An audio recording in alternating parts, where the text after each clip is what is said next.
OK, une petite question pour commencer. Qu'est-ce que Netflix, eBay et Lego peuvent bien avoir en commun?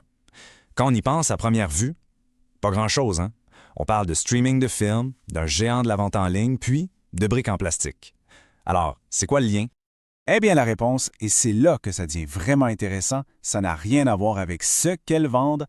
La clé, c'est comment elles le vendent. C'est leur modèle d'affaires, leur stratégie. C'est ça qui les relie et qui a complètement chamboulé leurs industries. Et ça nous amène directement au cœur du sujet d'aujourd'hui, la génération de modèles d'affaires. On s'inspire du livre qui a vraiment changé la donne, Business Model Generation, pour explorer justement comment des entreprises pensent différemment pour créer de la valeur. Pour visualiser tout ça, il y a un outil qui est devenu incontournable, le fameux Canva de modèle d'affaires. Pensez-y comme une carte, un plan qui décompose la logique d'une entreprise. Mais attention, ce n'est pas juste un dessin. Ce Canva nous aide à avoir des patterns, des stratégies qui reviennent et qui fonctionnent. Aujourd'hui, on va en décortiquer deux des plus puissants. Alors, on commence avec le premier grand concept, le pouvoir des niches, ou ce qu'on appelle la long train. C'est une idée qui va vraiment à contre-courant de la vieille mentalité qui disait qu'il fallait juste miser sur les gros succès, les hits. Le concept est à la fois simple et génial. Au lieu de se concentrer uniquement sur les quelques produits qui se vendent par millions, l'idée c'est de vendre une quantité énorme de produits de niche qui se vendent un peu. Et quand on additionne toutes ces petites ventes, collectivement, ça peut rapporter autant, sinon plus, que les gros best-sellers. Pour comprendre la différence, imaginez une boutique physique. L'espace sur les tablettes est super limité, right? On peut juste mettre les produits les plus populaires. Mais avec la longue traîne, grâce à Internet, ces murs-là n'existent plus. Les coûts d'inventaire sont tellement bas qu'on peut offrir un catalogue presque infini, avec les succès et des tonnes de produits de niche.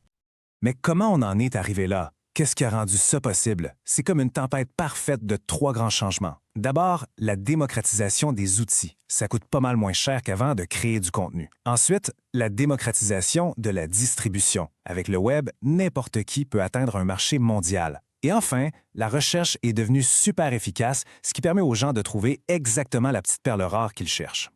Et c'est ça le vrai changement de paradigme. On ne parle pas d'une petite théorie bizarre, là. C'est un fait économique. Les produits de niche peuvent générer des revenus tout à fait comparables à ceux des produits populaires. C'est l'idée que plein de petits ruisseaux finissent par former une grosse rivière. Prenons Netflix, c'est l'exemple classique. Bien sûr, ils ont les gros blockbusters. Mais une immense partie de leur succès vient de leur catalogue infini de films de niche, de vieux classiques, de documentaires. Des trucs qui, additionnés, attirent une clientèle immense avec des goûts très variés. Ou regardez le monde de l'édition. Avant, c'était simple. Une poignée d'éditeurs décidait de ce qui se retrouvait en librairie. Point. Maintenant, des plateformes comme lulu.com permettent à n'importe qui de s'auto-publier. Ça a créé une longue traîne de contenu absolument gigantesque, une diversité qu'on n'aurait jamais pu imaginer.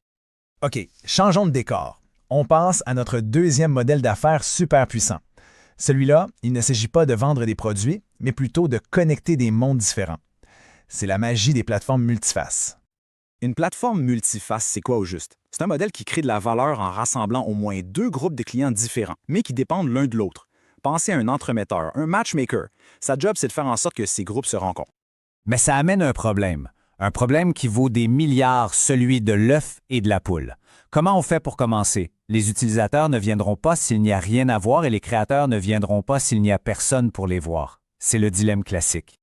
Alors, la solution, c'est souvent de subventionner un des deux groupes. Comment?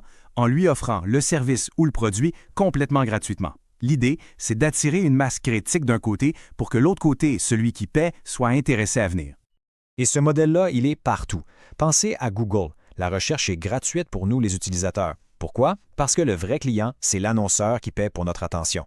Même chose pour le journal Métro gratuit qu'on prend le matin, ce sont les annonceurs qui paient la facture. Ou l'App Store d'Apple, c'est gratuit pour la plupart des utilisateurs, mais les développeurs, eux, paient une commission pour avoir accès à cet énorme marché. Le cas de Google est probablement le plus connu. Ils ont offert un service de recherche gratuit et super performant pour bâtir une base d'utilisateurs gigantesque. Et ensuite, ils monétisent cette base en vendant de la pub ciblée. C'est un cercle vertueux qui est d'une efficacité redoutable. Apple aussi a fait un coup de génie. L'iPod, c'était juste un produit, mais quand ils ont lancé l'App Store avec l'iPhone, ils ont transformé leur business en une plateforme. En laissant d'autres entreprises créer des apps, ils ont bâti un écosystème qui génère des revenus monstrueux, bien plus que juste la vente des appareils. Bon, on a vu deux gros modèles. Mais ce qu'il faut retenir de tout ça, c'est que ce ne sont pas juste des concepts théoriques, c'est une véritable boîte à outils pour les entreprises. Ce sont des modèles puissants qui peuvent être reproduits, des stratégies qui ont fait leurs preuves encore et encore.